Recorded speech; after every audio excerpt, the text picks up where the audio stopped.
O tema da minha mensagem hoje é o seguinte: consequências da desobediência. Não sei se está pequenininho ali, irmãos. Próxima vez eu tento aumentar. Falaram para mim, já eu esqueci. Lucas, capítulo 20. Vamos ler primeiro do versículo 1 até o versículo 8, né? Eu estou apenas continuando a exposição do Evangelho de Lucas, como tem feito aqui aos domingos. Diz assim, Lucas, capítulo 20, versículo 1. Num daqueles dias, enquanto Jesus ensinava o povo no templo e anunciava o Evangelho, chegavam os principais sacerdotes, os escribas, com os líderes religiosos. Verso 2. E lhe disseram: conte-nos, com que autoridade fazes essas coisas? Quem te deu essa autoridade? Ele lhes respondeu: eu também vos farei uma pergunta. Dizei-me, o batismo de João era do céu ou dos homens? Eles então puseram-se a discutir entre si. Se dissermos é do céu, ele dirá: por que não crestes nele? Mas se dissermos é dos homens, todo o povo nos apedrejará, pois está convencido de que João era profeta. Então responderam que não sabia de onde era. E Jesus lhes disse: nem eu vos digo com que autoridade faço essas coisas. Até aí tá bom, a parábola a gente já lê mais adiante. Os irmãos devem se lembrar, né, no último domingo, eu falei a respeito da purificação do templo, onde Jesus chega diante da casa de Deus, que era para ser chamada casa de oração. Ele diz: vocês a transformaram em covil de salteadores, em esconderijo de ladrões. Furioso, ele dá chicotada nas mesas, vira o dinheiro dos cambistas. Uma ira santa o consome nosso Senhor Jesus Cristo. Então, logo depois, chegamos aqui no capítulo 20, versículo 1. Aqui nós vemos Jesus Cristo, né, Lucas narrando o confronto dele com as autoridades do povo. Chegaram diante dele os escribas, os fariseus, os principais sacerdotes, o povo que era autoridade. E os fariseus e os escribas, eles representavam de fato a ortodoxia, a reta doutrina. E eles exerciam um papel de autoridade sobre o povo. Então há este confronto, Jesus Cristo e essas autoridades. Por isso eles perguntam: com que autoridade tu fazes essas coisas? Porque autoridade somos nós. Você precisa mostrar com que autoridade faz essas coisas. Mas, no entanto, eles não estavam nem um pouco preocupados com a verdade. Eles não queriam saber com que autoridade Jesus fazia essas coisas. Eles queriam apenas achar um erro nele. Por isso eles começaram a fazer perguntas ardilosas, capciosas, para induzir o mestre ao erro. Para então poder acusá-lo de alguma coisa, seja de sedição, seja de blasfêmia ou qualquer outra coisa que pudessem o condenar. E Jesus Cristo já tinha avisado que, assim que ele fosse a Jerusalém, esse tipo de perseguição aconteceria. Não é novidade, no Evangelho de Mateus nós vemos isso, no Evangelho de Marcos, no Evangelho de João, nós vemos aqui no próprio Evangelho de Lucas. Jesus já tinha alertado os seus discípulos de que, indo a Jerusalém, esse tipo de coisa vai acontecer. Tanto é que, volta apenas uma página aí, capítulo 18, acompanha comigo, versículo 31, como que Jesus já tinha avisado esses homens.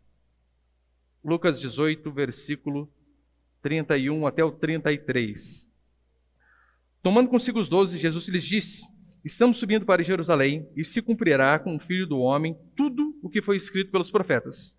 Pois ele será entregue aos gentios, que haverão de ridicularizá-lo, insultá-lo e cuspir-lhe. E depois de espancá-lo, eles o matarão, mas ele ressuscitará ao terceiro dia. Volta lá para o capítulo 20. Ou seja, nada de novo. O que nós vemos aqui são religiosos tentando emparedar Jesus Cristo, não com o intuito de descobrir a verdade, mas apenas achar um método de calar a voz que os confrontava. É isso que nós vamos ver. E como que Jesus age? Logo depois dele ter virado a mesa dos cambistas, ter dado chicotada, diz a Escritura que ele faz uma pergunta a essas pessoas e fica sem resposta. Mesmo eles sabendo, eu vou mostrar para vocês, eles sabiam a resposta, não quiseram responder. Ele faz uma pergunta, ele conta uma parábola e ele termina com uma profecia. E é com base nisso que eu quero passar 3 princípios aqui. Põe o primeiro ali, por favor. Primeira coisa que nós vemos é fugindo da verdade. Versículo 1 e 2, acompanha comigo novamente, por favor. Lucas, capítulo 20, versículo 1 e 2. Num daqueles dias, enquanto Jesus ensinava o povo no templo, anunciava o Evangelho, chegaram os principais sacerdotes e os escribas com os líderes religiosos e lhes disseram: conte-nos, com que autoridade fazes essas coisas? Quem te deu esta autoridade? Antes de você entender como isso se aplica na sua vida, você precisa entender o contexto histórico e o que estava acontecendo aqui com Jesus Cristo. Primeiro, você precisa saber quem eram esses homens. Sacerdotes, escribas, fariseus, eles compunham o Sinédrio, o Conselho Supremo dos judeus. Ou seja, eles mandavam e desmandavam. Eles tinham influência não apenas na parte religiosa, mas em toda a cidade. E lembre-se, eles já estavam extremamente irritados com Jesus Cristo. Por quê? Jesus vai ao templo, lugar onde eles ensinavam, e Jesus disse: vocês transformaram a casa de meu pai em esconderijo de ladrões. Não obstante, Jesus, quando ele condena, diz que o templo foi transformado em casa de ladrões e condena aqueles cambistas, ele toca primeiro na autoridade daqueles homens que ensinavam, e depois ele toca no bolso daqueles homens. Porque assim que ele expulsa os cambistas, eles perdiam parte do dinheiro que eles recebiam, devido às concessões que eles davam àqueles homens. Eles queriam de todas as formas achar um motivo de acusar Jesus Cristo. Por isso essa pergunta, né? Com que autoridade? Você tem que explicar para nós com que autoridade fazes essas coisas. E todos teólogos, estudiosos vão dizer que quando eles se referem a essas coisas, eles não estão se referindo apenas aos milagres, ao ensino de Jesus, que era com autoridade, mas eles estavam se referindo especialmente ao que Jesus fez no templo. Ninguém nunca chegou aqui e fez isso que você fez. Ninguém ousou fazer esse tipo de coisa. Com que autoridade tu fazes essas coisas? Ou seja, em outras palavras, eles estavam dizendo assim: quais as suas credenciais? Apresente-nos. Em qual escola teológica você estudou? Nós não lembramos de você nos bancos das nossas universidades. Onde você estava? Qual rabino aqui você segue? Você é da turma de Gamaliel, de Léo, de Shammai? Você precisa mostrar para nós as suas credenciais. Por quê? Se Jesus não tivesse credencial, ele seria de fato desacreditado pelo povo. Então por isso que eles ficam perguntando. E Jesus ele responde de forma magnífica, né? No versículo 3 ele vai dizer assim: ele lhes respondeu: eu também vos farei uma pergunta. Dizei-me, o batismo de João era do céu ou dos homens? E Jesus aqui ele não estava sem resposta, por isso ele deu uma enrolada, né? Uma embromation. Vou dar um jeito de enrolar o pessoal aqui. Não, Jesus não faz como muitos que diante de uma pergunta difícil, quando eles não sabem, eles começam a enrolar para não responder. Jesus não seguia o padrão dos políticos que nós temos em nosso país. Uma vez eu via um repórter fez uma pergunta difícil para um político. Difícil não, né? Era uma pergunta fácil de responder. Só que a pergunta que ele fez colocava o político ali meio na berlinda, né? Era um assunto meio polêmico. Então o repórter disse assim: olha, ô deputado fulano, o que você acha a respeito desse projeto de lei aqui? Tinha alguma coisa a ver, acho que com homossexualismo, alguma coisa nesse sentido, né? E a resposta desse político para mim foi uma das mais fantásticas e enroláveis do mundo. Ele disse assim: o que eu acho? Nem uma coisa nem outra, muito pelo contrário. Nem uma coisa nem outra, muito pelo contrário. Ou seja, falou e não falou absolutamente nada. Jesus Cristo, ele não estava sem resposta. Ele não tentou nem mesmo mudar de assunto, porque alguns fazem isso, né? Diante de algumas perguntas, dá uma mudada de assunto ali. A resposta que Jesus Cristo dá a respeito do batismo de João tinha absolutamente tudo a ver com a pergunta deles. Haja visto que havia profecias mostrando que João, ele era o precursor do Messias, viria antes. Lembra? Voz que clama no deserto, endireitai os caminhos do Senhor. As pessoas sabiam, já tinham ouvido falar a respeito de João Batista e criam nele. E se aqueles homens, religiosos como nós, dessem a resposta correta de quem era João, de o que era o batismo de João, automaticamente eles também acertariam a pergunta, a resposta que eles queriam, né? Quem é Jesus Cristo, com que autoridade ele faz aquelas coisas ali. E lembrando, Jesus aquele já era bem conhecido, já era bem famoso em seu meio. E por mais que aqueles homens, eles poderiam dizer assim, lembra, tinha profecia até a respeito, Jesus nasceu. Quando Jesus nasce, diz a Escritura que os magos, os pastores, recebem, os anjos chegam diante dele e dizem assim: olha, vá a Belém, o Salvador nasceu. Eles vão a Belém guiados por uma estrela, E eles dizem isso aos pais de Jesus Cristo e eles ficam ali embasbacados. Nossa Deus, o que está acontecendo? E aquilo estava acontecendo. Tá certo, ali, pastor, faz 30 e poucos anos, eles não iam lembrar de forma alguma. Ainda que eles não lembrassem a respeito de profecias em relação ao nascimento de Jesus. Eles tinham obrigação de saber daquilo que foi falado quando Jesus foi batizado. Ora, porque aquilo estava recente. Ele está falando a respeito de João Batista. E João Batista é um dos que vai atestar a respeito de Jesus Cristo. João Batista, põe ele, por favor, Lucas capítulo 3, versículo 16. João, ele proclama em primeiro lugar que Jesus Cristo era superior a ele. E diz a Escritura que toda a Judéia ia se batizar com João. Toda a Judéia. As pessoas ouviram as palavras de João em relação a Jesus Cristo. Provavelmente muitos daqueles religiosos tinham ouvido ou talvez visto o que estava acontecendo. Lucas capítulo 3, versículo 16, assim. João disse a todos: eu vos batizo com água, mas vem aquele que é mais poderoso do que eu, de quem não sou digno de desatar a correia das sandálias. Ele vos batizará com o Espírito Santo e com fogo. João primeiro ele dá o testemunho. Eu estou batizando aqui, mas vai chegar alguém que é muito mais importante que eu. Que eu não sou digno nem de amarrar a chinela dele. Nada. E depois disso, João Batista ainda afirma, João capítulo 1, versículo 29. No dia seguinte, João viu Jesus que vinha em sua direção e disse: este é o Cordeiro de Deus que tira o pecado do mundo. É sobre este que eu falei.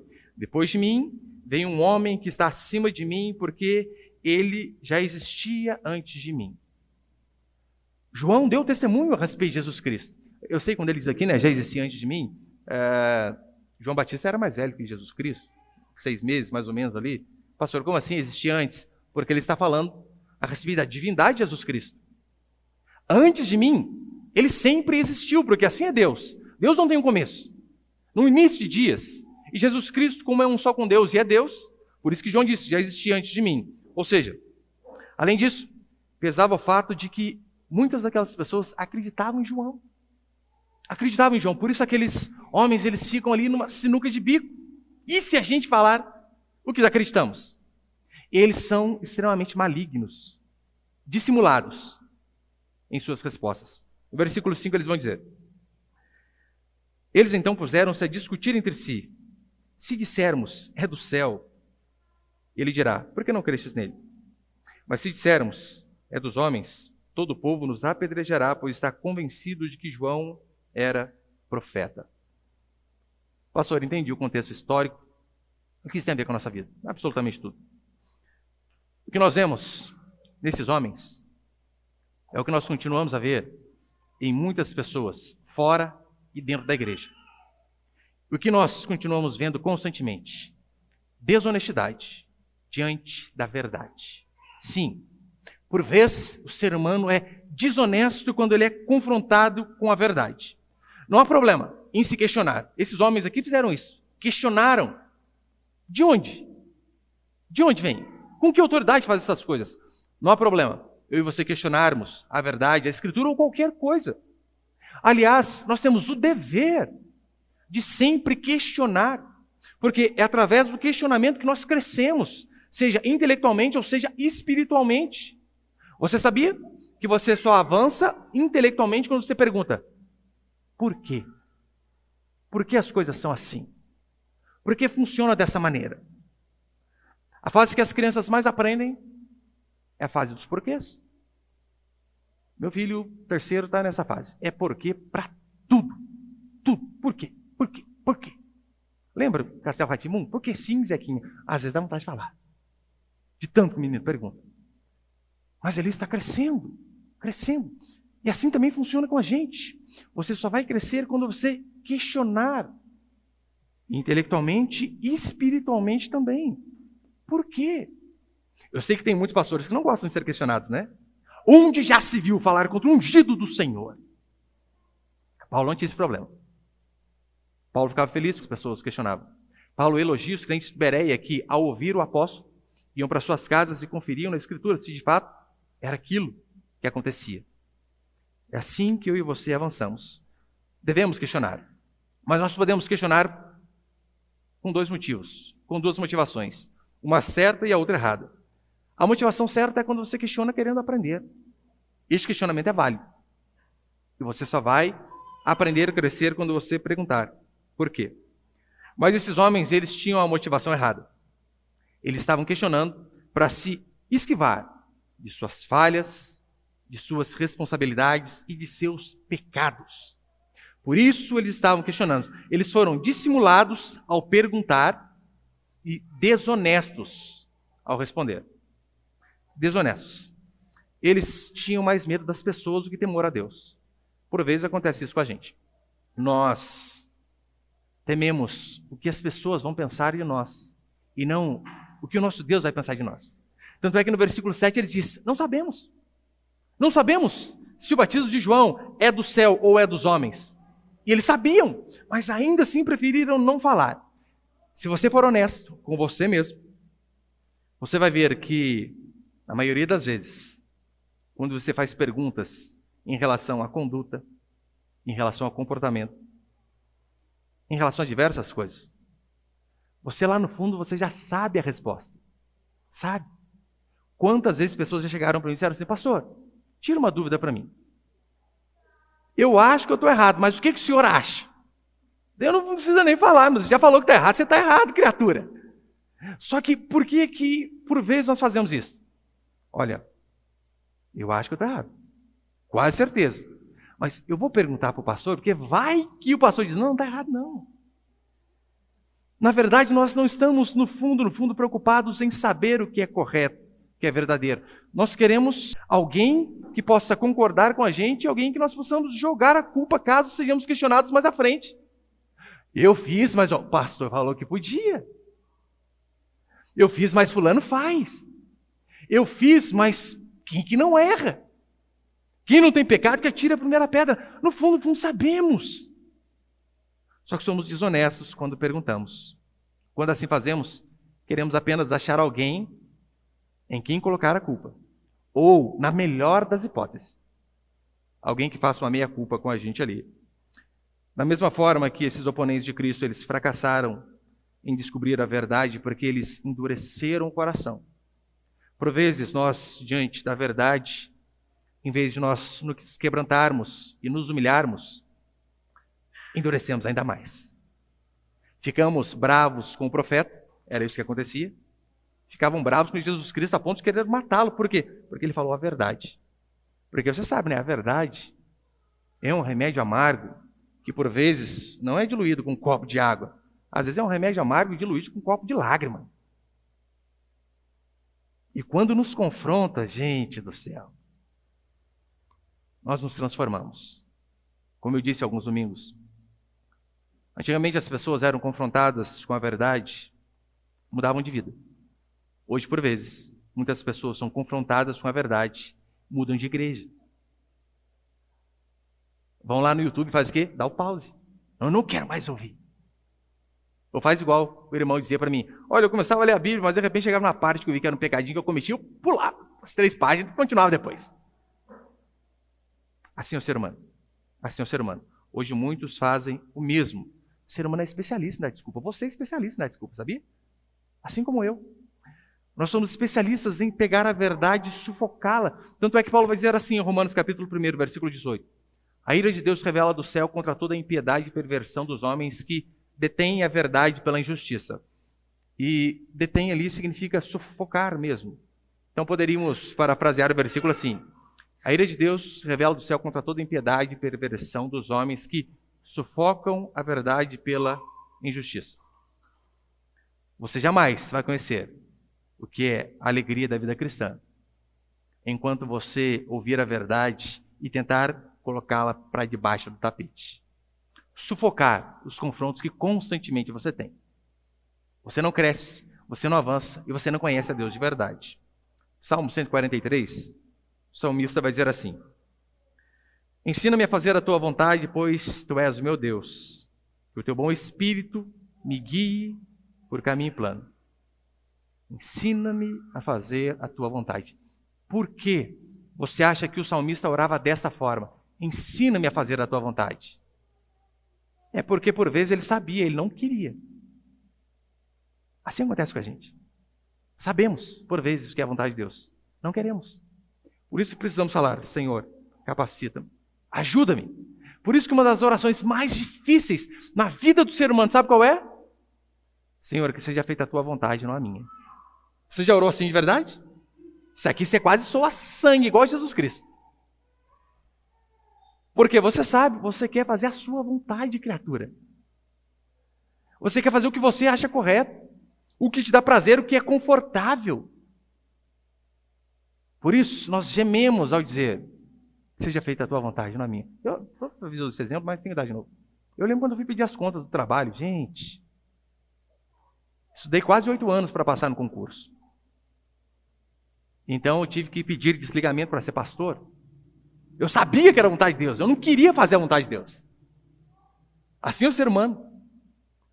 Eu lembro que a porta da sala do meu encarregado, lá do meu esquadrão, era igual essa porta aqui, né? Sem exagero. Eu lembro que eu fui na hora do almoço, eu acho que ele não está lá. Eu já fui para isso, né? Falei: Deus, está vendo? Eu fui e não estava lá, então eu acho que não era de Deus mesmo. Eu lembro que eu não enxergava a porta. Sabe, você fazia assim no olho? O que você está fazendo, criatura? Acredito nisso.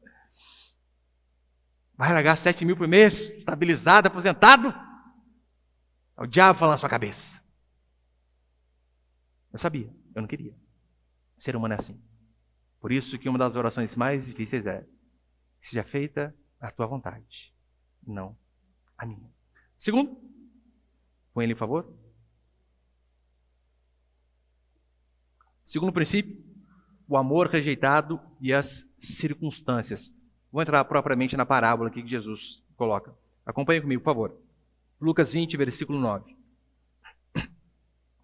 Então ele começou a contar ao povo uma parábola. Um homem plantou uma vinha, arrendou-a, né? Passar para outra pessoa cuidar. Arrendou a uns agricultores e ausentou-se do país por muito tempo. No devido tempo, mandou um de seus servos aos agricultores para que lhe dessem os frutos da vinha. Mas os agricultores o espancaram e mandaram embora de mãos vazias. Verso 11. De novo, enviou-lhes outro servo, mas eles o espancaram também e, insultando, mandaram embora de mãos vazias. Mandou ainda o terceiro, mas eles também o feriram e o expulsaram. Disse então o dono da vinha: que farei? Mandarei meu filho amado. Talvez eles o respeitem. Mas quando os agricultores o viram, disseram entre si: este é o herdeiro, vamos matá-lo, para que a herança seja nossa. E atirando-o fora da vinha, eles o mataram. Que lhes fará então o dono da vinha? Virá e destruirá esses agricultores e dará a vinha a outros. Ouvindo isso, eles disseram: que isso não aconteça. Mas, olhando para eles, Jesus lhes disse: então, que quer dizer o que está escrito? A pedra que os construtores rejeitaram tornou-se a pedra angular. Todo o que cair sobre essa pedra será despedaçado, e aquele sobre quem ela cair ficará reduzido a pó. Essa parábola aqui, como alguns vão dizer, ela é mais límpida que água cristalina. Não precisa nem de explicação, está fácil. Está fácil entender aqui. A vinha representa a nação de Israel, que teve privilégios. A vinha representa eles. Os lavradores são aqueles religiosos. Os servos que eles maltrataram, espancaram e mandaram de mãos vazias são os profetas que durante anos o Senhor mandou ao seu povo. Por fim, o dono da vinha, que é Deus, manda o seu próprio Filho, Jesus Cristo. O que eles fazem? Matam-no. E o que nós vemos, que o castigo deles é que a posição que Israel como nação havia ocupado, aquela posição privilegiada, ela seria transferida a outras pessoas, no caso, a igreja, composta por judeus e gentios. Graças a essas falhas, essa desobediência deles, nós podemos estar aqui hoje. É isso que Jesus estava falando a eles. E aqui há lições extremamente importantes que você devemos tirar para as nossas vidas. No versículo 9, como nós lemos aqui, né? Então ele começou a contar uma parábola. Um homem plantou uma vinha, arrendou a uns agricultores e ausentou-se do país por certo tempo, por um período grande. Veja, a Escritura vai dizer que essa vinha recebeu todos os cuidados possíveis. Todos os cuidados. Se você olhar a história do povo de Israel, de forma bíblica ou até extra-bíblica, por exemplo, com Flávio José, qualquer outro historiador aí, você vai ver que Israel foi escolhido por Deus como vinha de Deus, não porque eles eram o povo mais numeroso, não porque eles eram os mais fortes, não porque eles eram os mais inteligentes, não. Israel foi escolhido simplesmente pelo bel prazer de Deus, pelo amor incondicional do próprio Senhor. E o que o Deus faz? Deus cerca a vinha, aduba a vinha, rega a vinha. De que forma? Deus, ele vem, liberta o seu povo da escravidão dos egípcios. Deus, ele sustenta o seu povo. Deus guia e abençoa o seu povo em todos os caminhos. Deus faz com que nações muito maiores do que eles sejam vencidas por um povo minúsculo. Deus dá boas leis a eles, envia-os a uma boa terra que dava leite e mel. Deus faz tudo por eles. A Escritura vai dizer que nenhuma família recebeu tantos privilégios como a família de Abraão. Ninguém. Tanto é que Amós capítulo 3, versículo 2, o profeta vai dizer isso. De todas as famílias da terra, escolhi somente vós. Só que quando não se aproveita os privilégios, há consequências.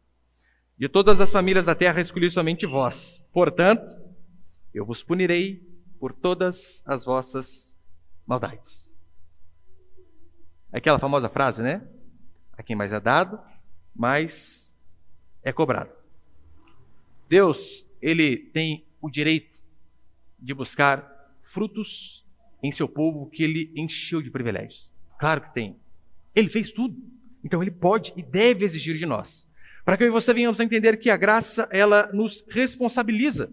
Sim, a graça de Deus, ela traz responsabilidade a nós. Fomos alcançados pela graça, então não preciso fazer nada. Mentira! A graça nos traz responsabilidades. Só que Israel, em vez de aproveitar esses privilégios, sabe o que ele fez? Isaías vai dizer que ele se tornou uma figueira brava.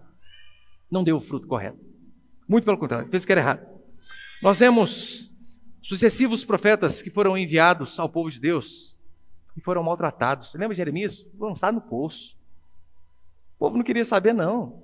Começava a falar ali da parte de Deus, eles queriam acabar com o profeta. Nós vemos inúmeros profetas sendo enviados, maltratados, mortos. A desobediência da nação de Israel, ela fez com que aqueles privilégios que eles tinham, apenas eles, fossem estendidos a um povo que a princípio não era povo de Deus, como nós. Em partes, nós só temos acesso à graça e à misericórdia do Senhor, porque esses homens e mulheres falharam horrivelmente em cumprir aquilo que Deus ordenou. Hoje nós, a Igreja de Cristo, somos os privilegiados. Você é um privilegiado de poder sair de sua casa num domingo como esse, ouvir a palavra do Senhor, ser cheio do Espírito Santo, aplicar na sua vida para que você possa ter mudança de vida. Nós temos o privilégio porque também vivemos num país onde, até agora, pelo menos, a religião não é tão perseguida. Por enquanto, né? Como alguns países do Oriente Médio e alguns países comunistas aí. Agora, se você hoje pode estar aqui e ouvir o Evangelho, você tem este privilégio de aprender as leis do Senhor e aplicar na sua vida, você precisa entender também que da mesma forma como eles foram mais cobrados, você vai ser. Todos nós aqui. Você não tem escapatória. Ouviu o Evangelho? Ouviu a palavra do Senhor? Vai ser cobrado por isso. No quartel, constantemente, quando nós, às vezes, o soldado fazia alguma coisa errada, e às vezes não tínhamos ensinado, não tinha como puni-lo. Mas a partir do momento que o regulamento era lido, nós dizíamos assim: ensinamento dado, ensinamento cobrado. Acabou. Teve aula sobre tal coisa? Sobre regulamento disciplinar? Está errando? Cadeia. Não, mas eu não entendi direito. Problema é seu. Aprendeu? Ouviu? Teve o privilégio? Vai ser cobrado. Não adianta. Não adianta você vir aqui à igreja e dizer assim: eu não entendi direito a pregação. Ai, pastor, aquele dia eu estava com dor de cabeça, que a imagem do senhor ficava até translúcida na minha frente. Cochilei, pastor. O problema é seu. Você viu o privilégio de ouvir. Privilégio. Você vai ser cobrado por isso. Não adianta dizer que não entendeu. Não adianta mudar de igreja. Não adianta, vai lá no YouTube. Pausa, eu não quero mais ouvir. Desinscrever.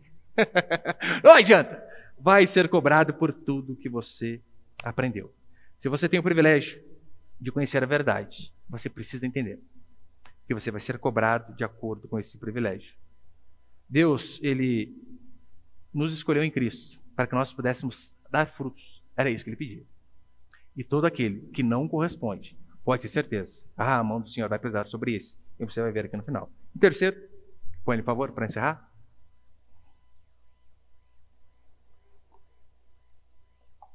Terceiro princípio, a rejeição contínua e deliberada do amor de Deus. Versículo 10, parte bem diante aí, vai dizer assim: mas os agricultores o espancaram e o mandaram embora de mãos vazias.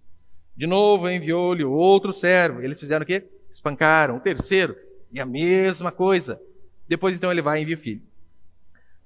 Aqueles homens, eles rejeitaram a mensagem, perseguiram os mensageiros, maltrataram alguns e mataram a outros.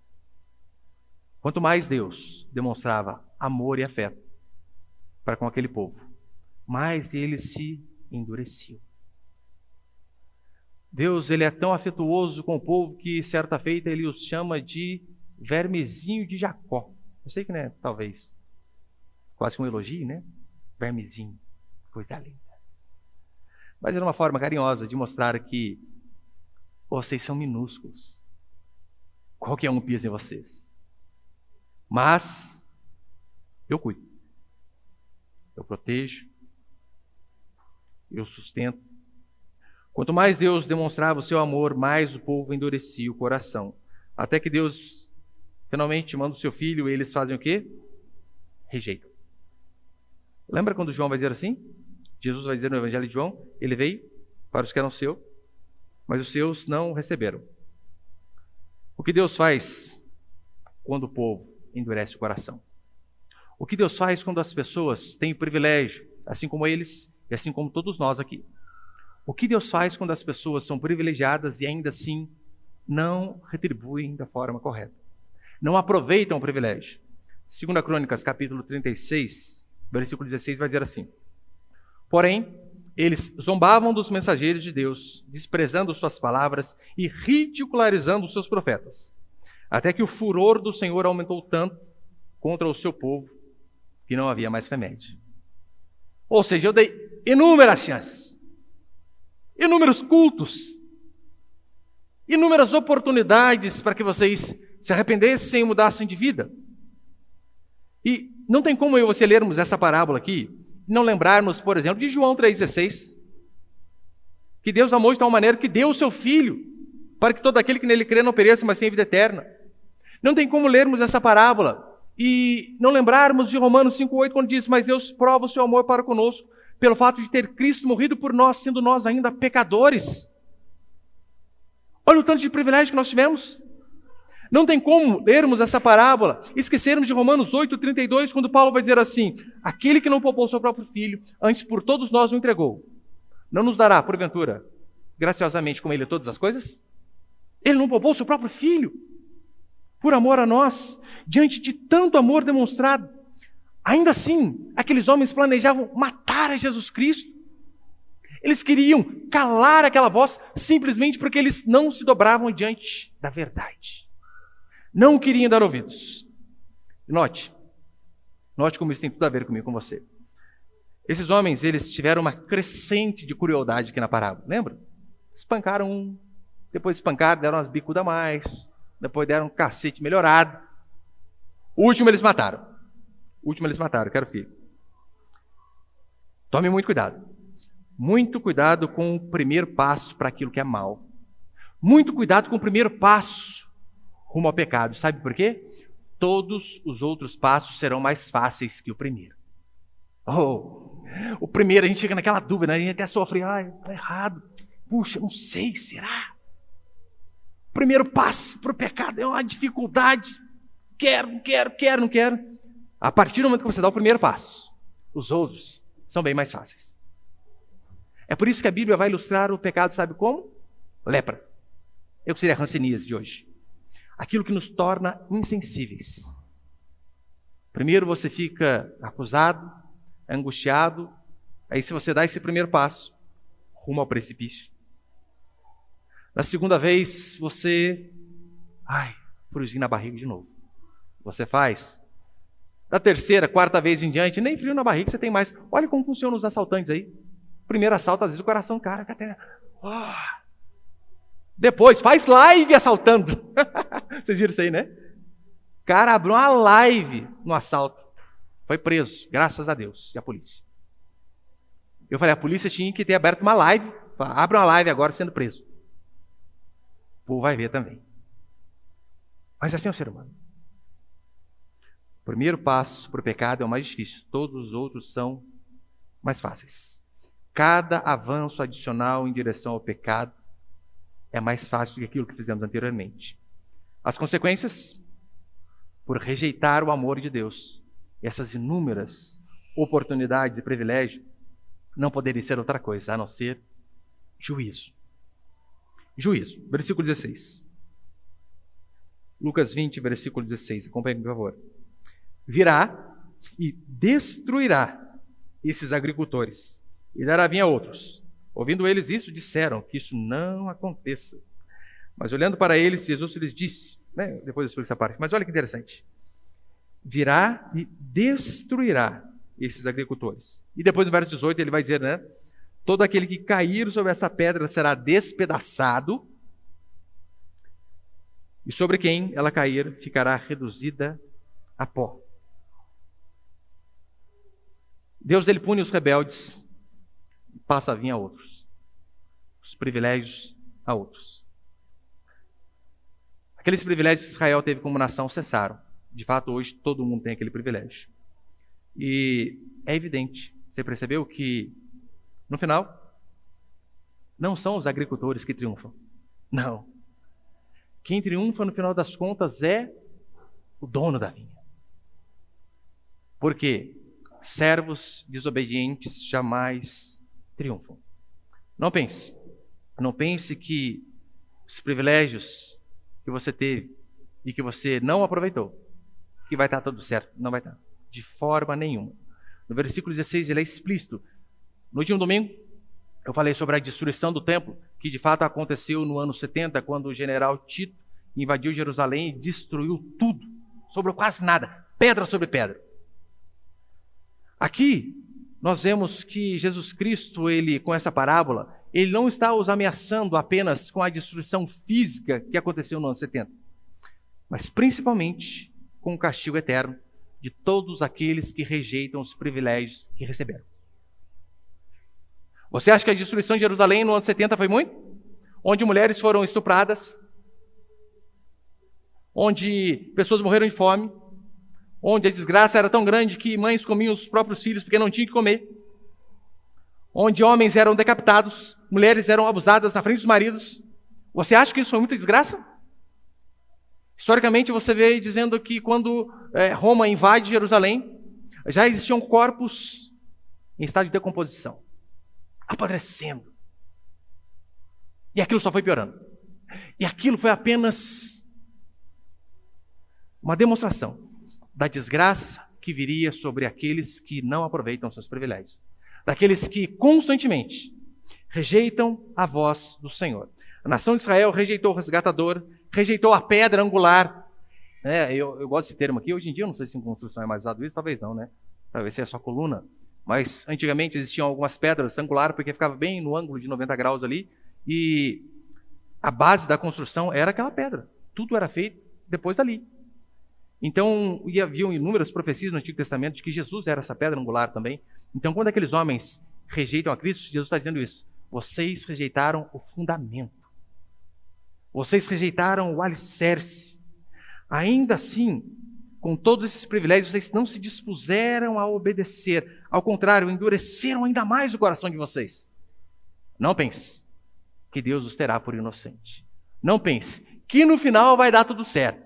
Que no final vai todo mundo para o céu. Essa doutrina do universalismo aí, esquece. Esquece. Não existe, não é bíblica, heresia. Ou seja, é perfeitamente possível, assim como esses homens, que pessoas de dentro das igrejas hoje, mesmo ouvindo a verdade constantemente, continuam abraçando o seu pecado e não mudam de atitude. Assim eles fizeram, não mudaram. Ainda assim é possível. O que eu tenho para dizer para você, que teima em fazer isso, seu fim vai ser trágico. Isso aqui não é algo para te amedrontar, é simplesmente o que a Escritura diz. A lição principal dessa parábola, talvez nós poderíamos resumi-la em um versículo. Salmo capítulo 2, versículo 12. Beijai o filho, para que ele não se irrite, e não sejais destruídos no caminho, porque em breve sua ira se acenderá. Bem-aventurado todos os que confiam nele. Beijai o filho para que ele não se irrite. Junte-se a isso. Passagens em Apocalipse que vai dizer: cuidado com a ira do cordeiro. A Escritura vai dizer que diante da ira deste Cristo que foi rejeitado, as pessoas clamariam assim: caí sobre nós, ó montes. Mas não nos deixem ver a ira do cordeiro. Eles preferiam ser esmagados por Everestes e mais Everestes do que conhecer a ira do cordeiro. Mas ainda assim, hoje o Senhor nos dá mais um privilégio.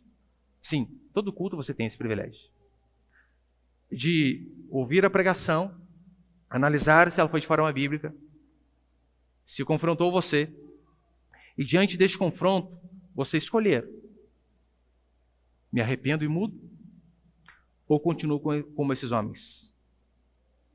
Coração endurecido e de dura cervical, né, que não se dobra. Nós temos essa escolha. Só que toda vez quando nós endurecemos o coração, a mão vai apertando mais. A porca vai apertando mais. Até que venhamos a nos render por completo. É muito mais fácil por completo. É muito mais fácil, diante do confronto, olharmos para dentro de nós e dizer: perdão. Ó Deus, que seja feita a tua vontade, não a minha. Que Deus possa de fato tocar os nossos corações essa noite, para que toda vez que nós lermos a nossa Escritura, que é um privilégio, quer ouvir Deus falando com você? Leia a Escritura. Ô pastor, mas eu queria ouvir de forma audível. Leia em voz alta. Você vai ouvir Deus falando com você. Ouça Deus através de um sermão expositivo como esse, através de um pastor e irmão, fale com você. Mas analise. Se algo foi falado da parte de Deus e nós não obedecemos, aí seu problema já não é comigo. Seu problema é com o Senhor. Se eu falo algo que não é da parte de Deus, eu tenho um problema com Deus. Se eu falo algo da parte de Deus e você não se curva, você tem um problema com Deus. Então que Deus possa dar a graça a mim e a você, de diante desses confrontos, logo nos quebrantarmos. Não sermos como Jonas, que fica relutando, e Deus esmagando a cada dia mais, né? Que possamos, lógico, dizer: Senhor, eis aqui o teu servo, eis aqui a tua serva. Cumpra em mim o teu querer. Pois a tua vontade é boa, perfeita e agradável. Este o caminho ao qual quero seguir. Amém, meus queridos?